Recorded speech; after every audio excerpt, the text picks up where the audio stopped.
किसी ने बड़े कमाल की बात कही है कि हीरा परखने वाले से ज्यादा पीड़ा परखने वाला महत्वपूर्ण होता है, क्योंकि असल जिंदगी में पीड़ा परखने वाला ही जौहरी होता है। नमस्ते, मैं आरजे कार्तिक आपका स्वागत करता हूं। एक छोटी सी कहानी सुनाता हूं। ये कहानी दो राहगीरों की, जो शाम के समय मंदिर के बाहर बैठे हुए थे और प्रतीक्षा कर रहे थे कि रात बीत जाए ताकि अगली सुबह बस पकड़ के दूसरे गांव में जाए। पुराने जमाने की कहानी है। तभी अचानक से बारिश शुरू हो गई। दोनों को बड़ी जोर की भूख लग रही थी। दोनों के पास में रोटियां थी। पहले के पास में 3 रोटियां थी, दूसरे के पास में 5 रोटियां थी। दोनों मिल बैठ करके जो है भोजन करने ही वाले थे। 4-4 रोटी बांटने की सोच चुके थे। तभी तीसरा वहां पर राहगीर आ गया। उसने कहा, मुझे बड़ी जोर की भूख लगी है, क्या मैं भी आपके साथ में खाना खा सकता हूं? मुझे भी कल सुबह की बस यहीं से पकड़नी है। उन्होंने कहा, ठीक है भाई, तुम भी बैठ जाओ। लेकिन अब समस्या थी कि कैसे बांटे, क्योंकि रोटियां 8 थी, खाने वाले 3 थे। तो दूसरे वाले ने आइडिया दिया कि काम करते हैं, हर रोटी के 3 टुकड़े कर लेते हैं। तो ऐसे 24 टुकड़े हो गए। तीनों ने 8-8 टुकड़े बांट लिए, आराम से भोजन कर लिया।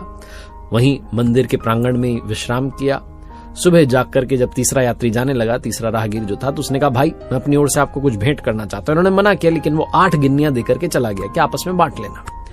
अब दोनों जो थे बांटने के लिए तैयार थे। तो दूसरा वाले ने कहा, बड़ा आसान है, 4-4 गिन्नियां रख लेते हैं। पहले वाले ने कहा, नहीं भाई साहब, मेरे पास तो 3 ही रोटियां थी, आपके पास 5 थी, तो आप जो है 5 गिन्नियां रखो, मुझे तो 3 दे दो, काफी है। उसने कहा, नहीं ऐसा नहीं होता, 4-4 बांटेंगे। तभी मंदिर के पुजारी जी आ गए। ये झगड़ा चल ही रहा था। पुजारी जी ने पूछा, भाई क्या बात है? तो इन्होंने बात बताई। पुजारी जी ने कहा, एक काम करते हैं, मैं भगवान से ही पूछ लेता हूं कि इसका फैसला क्या होगा, इसकी गणित क्या बैठेगी। पुजारी जी अंदर गए, पूजा की, उसके बाद ध्यान में बैठे। ध्यान में भगवान ने दर्शन दिए और पुजारी जी ने उनसे पूछा कि हमारे यहाँ पर 2 राहगीर रुके हुए थे, तीसरा आया था, इन्होंने मिल बांट करके भोजन किया, वो गिन्नियां देकर के गया, अब क्या हिसाब बनता है, आपकी गणित बताइए। तो भगवान ने अपनी गणित बताई। भगवान ने कहा कि जो पहले वाला है उसको सिर्फ 1 गिन्नी मिलनी चाहिए और दूसरे वाले को 7 मिलनी चाहिए।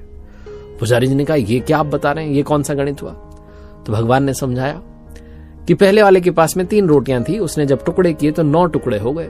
8 टुकड़े तो उसने खुद के लिए रख लिए, खुद खा लिए। 1 टुकड़ा उसने सिर्फ दान किया।